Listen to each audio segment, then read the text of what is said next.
Okay, on a return flight from Cancun, I got to see He's Just Not That Into You. Of course, like I mentioned before, if you see a movie on an airplane, they do take out profanity. So I got to hear Scarlett Johansson say, "Your butt is so good it makes me want to get some." You can fill in whatever words you actually think are there in that movie. Again, I did not read the book. My wife actually was given the book. She actually has read it. And pretty much, you do have a decent ensemble cast that constantly intertwines. And the intertwining doesn't actually really feel forced, which is great. Because, you'll see one character and it's like, oh, okay, his brother is so-and-so. And, so-and-so is dating this person, works with these people. And everyone, essentially, ends up being looped back and forth. And again, this falls into kind of like the breakup style of romantic comedies where there isn't like the all-encompassing feel-good happy ending, which is what I liked. I like to know that if a character is kind of a prick, he gets caught up in it and he's done for. Where if a guy's actually a decent guy or a woman actually, is just kind of confused and trying to figure out what it is that men actually are saying and can actually find happiness because she's a good person, and the people who are not as good of people get screwed. That's actually, that's the way romantic comedy should play out. Does it have, most of us probably seen the trailer where you see Scarlett Johansson and the married dude who she's kind of hitting on, she takes up her clothes and hops into a pool. You see nothing. You see nothing. Don't expect to see any nudity in this movie. I'm sorry, there is no nudity. Now, one thing I will say is, the Jennifer Connelly character, you felt sympathy for her sometimes, and then times she just went off the deep end. And you were like, whoa, okay, this guy seems like an okay dude. I think he just married a psycho.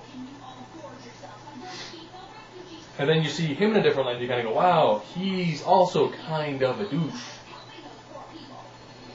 And, the main character in it, I really don't know her name. And I'll be honest, when the flight attendants announced the movie, they were like, Jennifer Aniston and Ben Affleck, and He's Just Not That Into You. There's also like Drew Barrymore, Jennifer Connelly, I think Kevin Connelly, Scarlett Johansson. There's a laundry list of people in there. And the main person you see a lot in the movie, I'll be honest, you want to see her, and again, I don't know his name.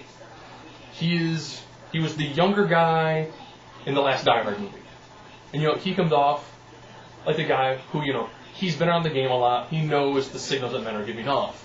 Trying to teach this girl, okay, when a guy says he's actually lying to you, and if he wants to date you, ironically, he's going to find a way to date you.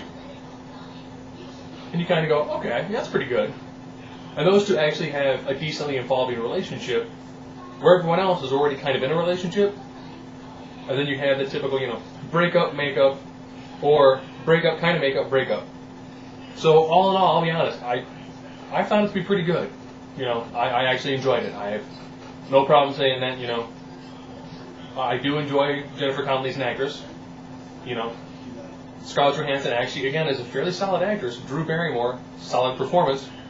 So for the most part, everyone gave a really good performance. I mean, everyone came off fairly believable for being in a remotely cliche movie. So, again, this is a movie that I'd probably say rent, because like most romantic comedies, once you've seen it once, there really isn't a replayability. I mean, you might pick up on something that played at the end of the movie closer than the beginning, but again, it's fairly formulaic, so rent it, Netflix it. Just don't download it. Don't download movies.